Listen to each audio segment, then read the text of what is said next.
The night sky blazed with fire as alien vessels pierced Earth's atmosphere, their descent a harbinger of doom. Below, the city trembled, its streets flooded with panicked civilians.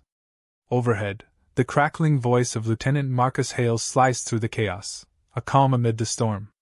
"All units, hold your positions," he commanded, his tone betraying no hint of fear.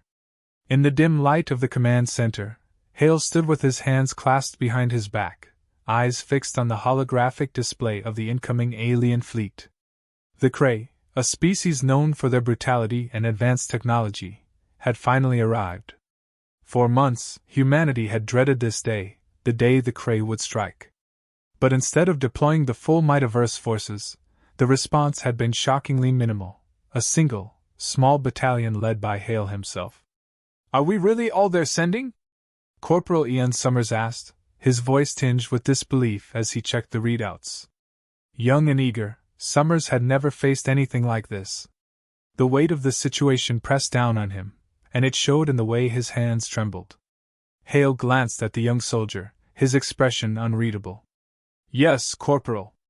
This is all we're sending." His words hung in the air, heavy with unspoken meaning. Captain Sarah Trent, a seasoned officer with a hardened demeanor, stepped forward, her gaze narrowing as she studied Hale.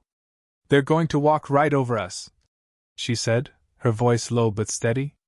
There was no accusation in her tone, only the pragmatic assessment of a soldier who had seen too much. "They think they will," Hale replied, his gaze never leaving the holographic display. He watched as the Kree ships began to land, their angular forms casting long shadows over the cityscape. "But they're underestimating us. They don't know what we're capable of." The Kree's message of surrender blared through the comms, their guttural language translated into cold, robotic English. "Earthlings, your resistance is futile. Surrender now, and we may spare some of you." Summers swallowed hard, his mouth dry. "We can't seriously be thinking of taking them on with just this," he muttered, more to himself than anyone else. Hale finally turned to face his team, his eyes sharp and unyielding.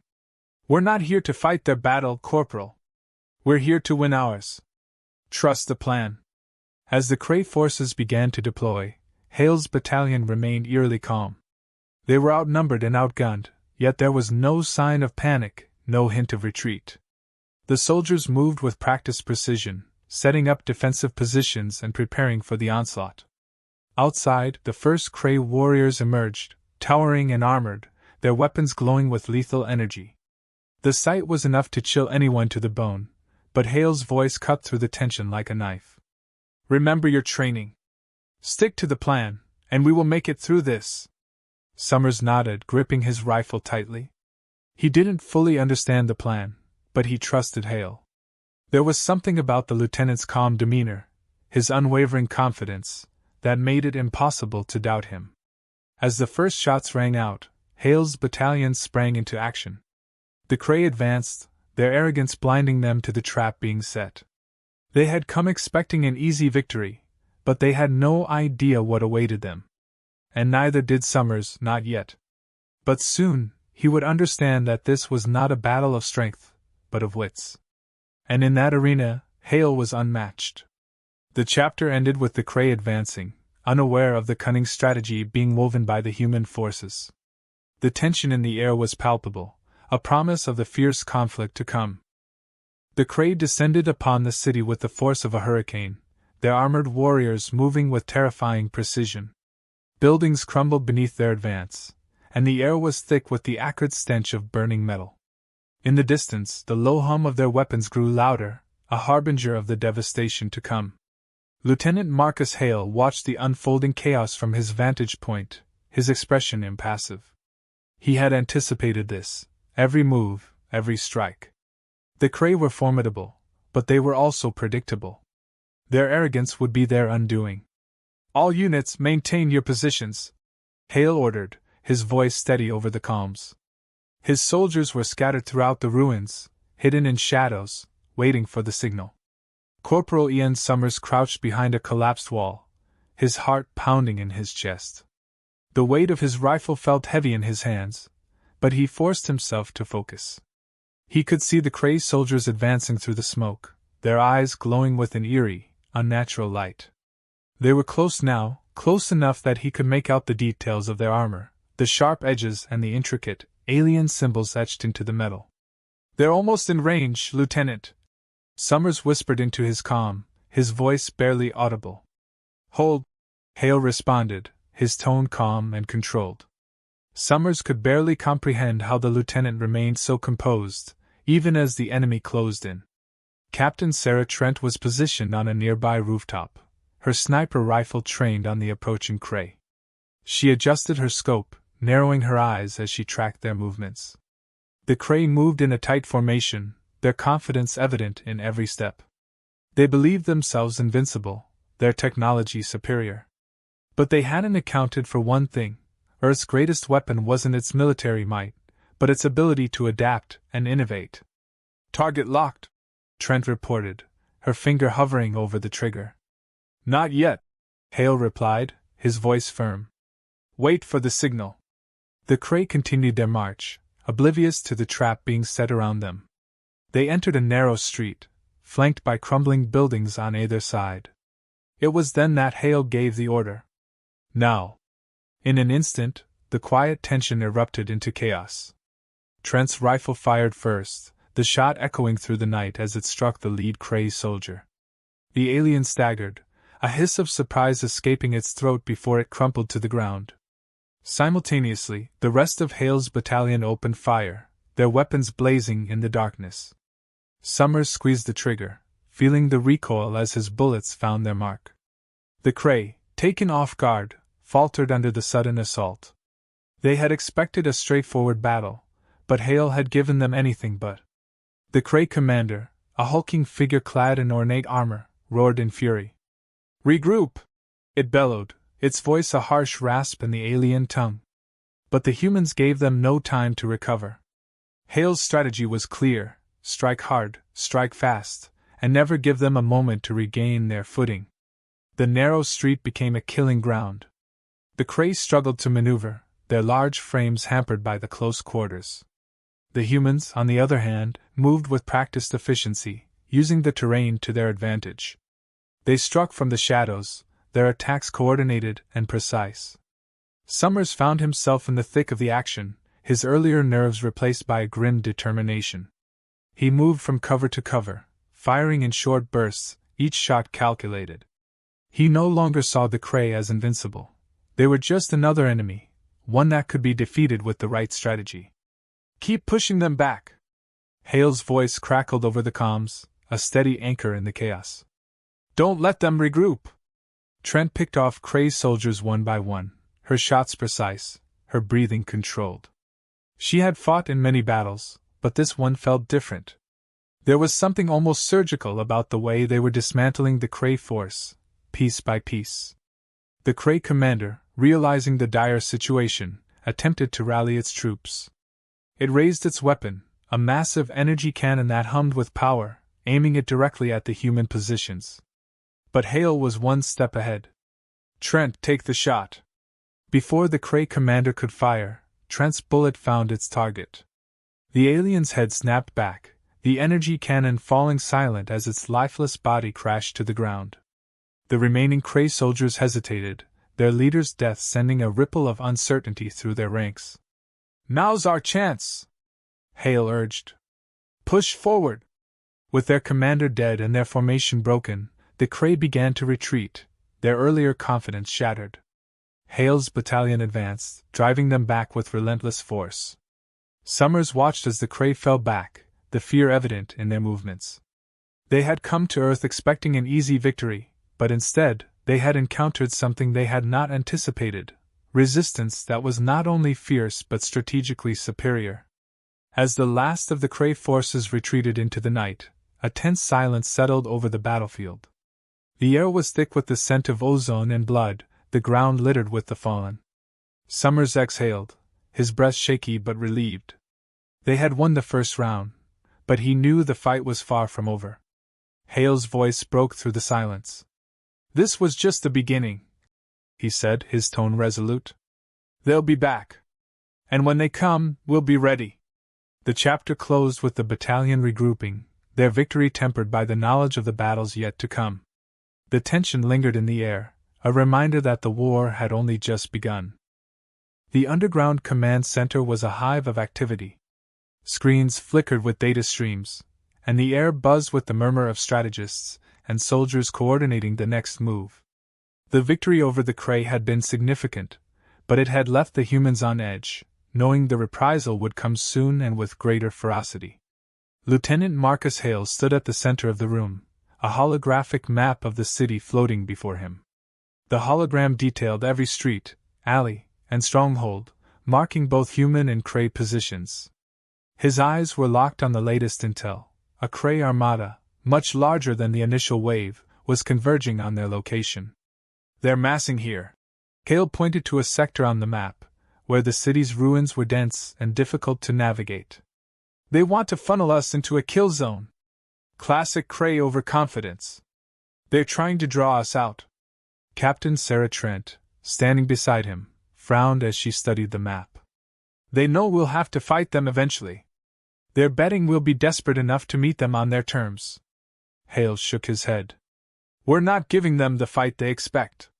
Corporal Ian Summers, who had been silent until now, glanced up from his console. "What's the plan, Lieutenant? We can't keep playing defense forever." "No, we can't," Hale agreed, his voice firm. "But we also can't afford to be drawn into their trap. We need to force them to overextend, make them think they have us on the ropes, and then hit them where it hurts." Trent raised an eyebrow. "You're suggesting a feint?" "Exactly," Hale replied. "We lure them deeper into the city, make them think they've got us pinned down. Then, we strike from multiple angles, using the terrain to our advantage. It's risky, but it's our best shot at turning the tide." Summers hesitated, the weight of the situation evident in his eyes. "What if they don't take the bait?" "They will," Hale said confidently. "The Kree are too arrogant to pass up what they see as an easy victory. We just have to make it convincing." A tense silence settled over the command center as everyone absorbed the plan. The room's dim lighting cast long shadows, adding to the atmosphere of impending conflict. Finally, Trent nodded. "It's bold, but it could work. We'll need to coordinate with the remaining squads. Timing will be everything." Hale tapped a few commands into the console, sending out orders to the scattered units. "Get the word out. We move in 1 hour. I want every soldier briefed and ready." The next hour was a blur of preparation. Soldiers checked their weapons, exchanged quiet words of encouragement, and steeled themselves for the battle ahead. The tension was palpable, a mixture of fear and resolve. Summers tightened the straps on his gear, his mind racing with what lay ahead. He couldn't shake the feeling that this would be the battle that decided everything. When the time came, Hale led his team through the winding streets of the city, their movements silent and deliberate. They passed through the shadows of towering, crumbling buildings, the echoes of distant Kree machinery growing louder with each step. The plan was simple in theory but complex in execution. They needed to make the Kree believe they were cornered, desperate. As they reached the designated ambush point, Summers took his position behind a broken wall, his heart pounding in his chest. The Kree were close now. The morning sun cast long shadows over the shattered remnants of the city. Smoke still curled from the ruins, mingling with the early mist that settled over the battlefield. The victory from the previous night was a hard-fought one, but it had come at a steep cost. The humans had repelled the Kree, but the peace was temporary, a mere pause before the next storm. Lieutenant Marcus Hale paced the command center's floor, his face etched with fatigue and determination. The room was quieter now, the cacophony of battle replaced by a tense silence as the soldiers awaited their next orders. Hale's thoughts were a whirlwind of strategies and contingencies. He knew that the Kree would regroup, and their next assault would be fiercer. Captain Sarah Trent entered, her face marked by exhaustion but her eyes sharp. "Lieutenant, we've received a new report. The Kree have begun mobilizing a massive force, and their next offensive is imminent." Hale's brow furrowed. "How imminent?" "Within the next 12 hours," Trent replied. They're consolidating their forces and preparing for a full-scale assault. They've realized their earlier overconfidence and are determined to crush us this time. Hale took a deep breath, the weight of the situation pressing down on him. We need to act fast. If we don't disrupt their plans, we'll be facing an overwhelming force. Corporal Ian Summers, who had been reviewing the latest intel, looked up. We've identified a supply depot where the Kree are stockpiling weapons and reinforcements. If we can hit that, we might slow them down and create a window for a counterattack. Hale nodded. That's our target. We'll hit the depot hard and fast. It's risky, but it's our best shot at buying ourselves some time. The soldiers quickly prepared for the operation, the atmosphere charged with a renewed sense of purpose. As they geared up, Hale approached Trent and Summers, his gaze steady. We're going to hit them where it hurts. I want every squad to be prepared for heavy resistance. This won't be easy. Trent gave a determined nod. We'll be ready. The team set out under the cover of darkness, moving through the ruins with practiced precision. The city, once bustling and vibrant, was now a graveyard of twisted metal and broken concrete. The eerie silence was occasionally broken by the distant hum of crane machinery and the occasional crackle of static from the communication systems. As they approached the depot, Hale signaled for a halt. The building loomed ahead, a fortress of steel and shadows, heavily guarded and fortified. The Kree were taking no chances this time. Hale's team observed from a hidden vantage point, noting the patrol patterns and defensive positions. All right, here's the plan, Hale whispered, his voice low but authoritative. We'll split into 2 teams. Team 1 will create a diversion from the north entrance. Team 2, with me, will infiltrate through the south and plant charges at the primary supply rooms. Trent nodded, already moving to assemble her team. Summers exchanged a glance with Hale, his face set in determination. Let's make this count. The operation began with a calculated precision. Team 1 launched their diversion, a series of explosions and gunfire erupting from the northern side of the depot. The Kree forces scrambled to respond, their attention diverted. Meanwhile, Hale and his team crept through the shadows, navigating the labyrinth of the depot's exterior. The air was thick with the smell of burning fuel and the sharp tang of metal.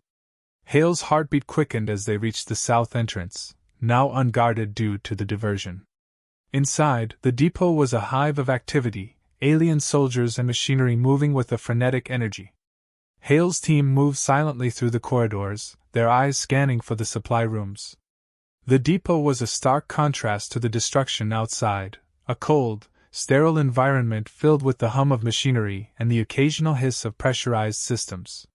They reached the supply rooms and began setting the charges, working swiftly and quietly. Summers kept watch, his eyes constantly scanning for any sign of the Kree discovering their presence.